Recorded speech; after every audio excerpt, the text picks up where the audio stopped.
Hi everyone, hope you're doing very well. Just thought I'd do a quick vlog catch up, see where we are.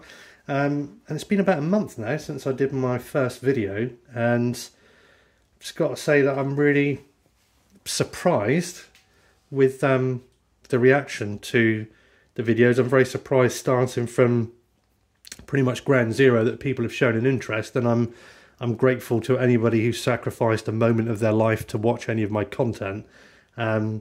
And if you chose to subscribe for whatever reason, because you're annoyed at my content or whether you like it, you know, thanks either way. It's nice that you've wanted to tune in.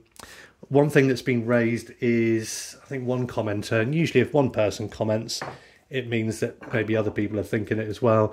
Why I don't show my face? And I think there's a few reasons. I'll touch on probably one reason. I had a motivation initially where I didn't want to do it because I thought the channel might look better.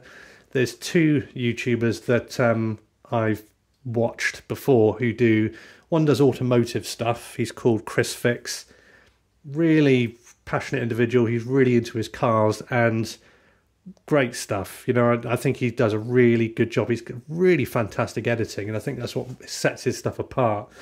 But it's not all about him and his face, it's about what he's doing.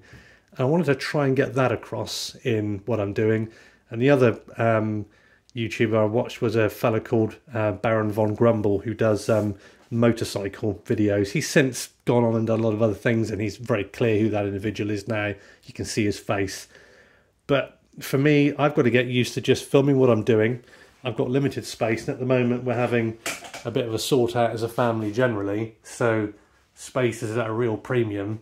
You know, stuff's getting sorted out, moved around, taking to the dump or car boot sale or rebate, just having a general sort out.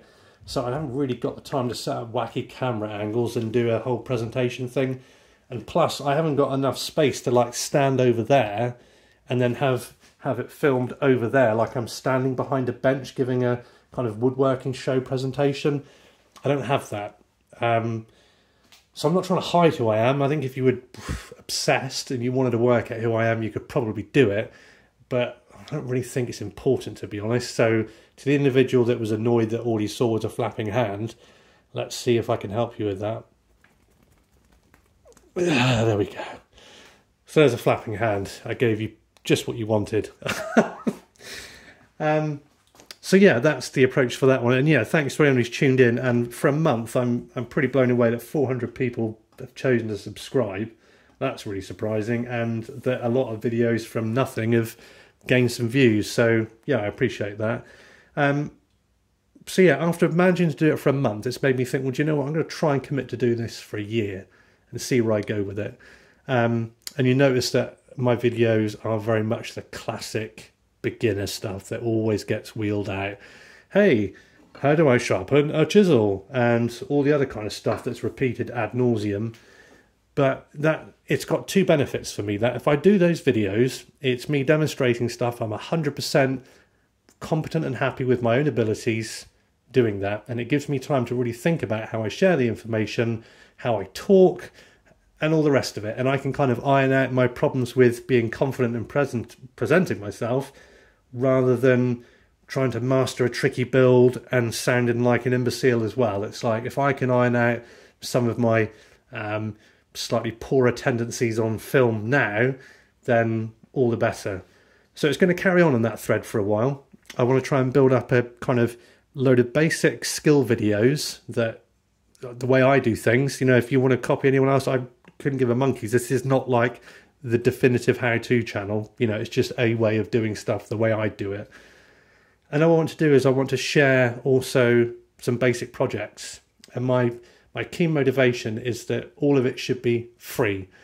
I don't think that basic plans, of which I'll be providing for some basic stuff, say a workbench, some basic projects, all that kind of stuff, in my opinion, should be free. Mainly because if you want to get some plans, a great way to do that is buy some old woodworking books. Quite often they'll have loads of measured drawings in it. And once you've mastered some basic joinery techniques, the world's your oyster. Or go to an antique shop or a museum, photograph it, measure it, come back and make a version yourself. Or when you feel confident to, sketch something out, make a prototype in cardboard, just go ahead and make it. I know that's not right for everybody from the get-go, but I'd like to give away that stuff for free. It just feels like it's the right thing to do.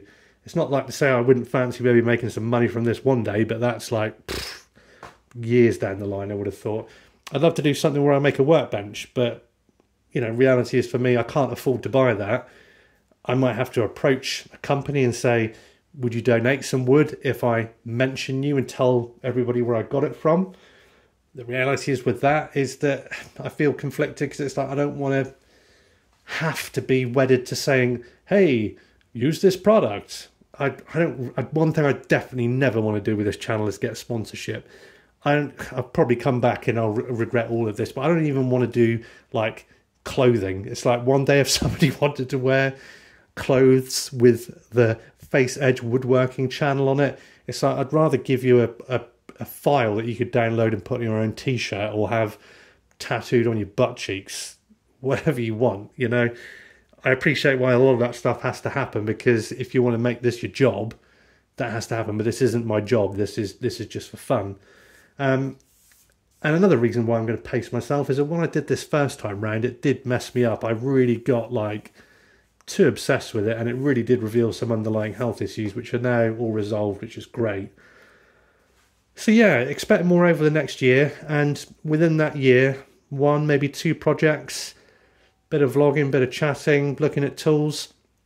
I've got some strong opinions on tools.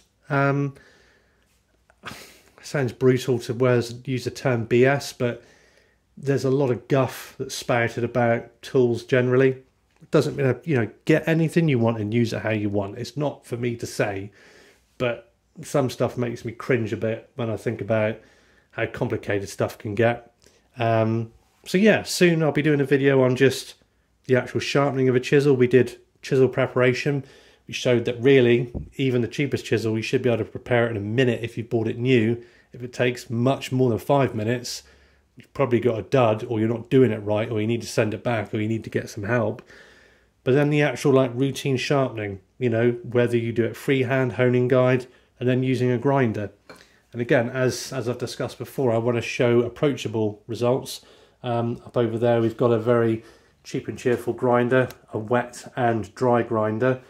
And it's worked very well. It's a very, very cheap and cheerful grinder. I mean, you can get a lot better, but I mean, that was like between £30 to £50 at a supermarket. And I used it this evening just to put a fresh grind onto a chisel there.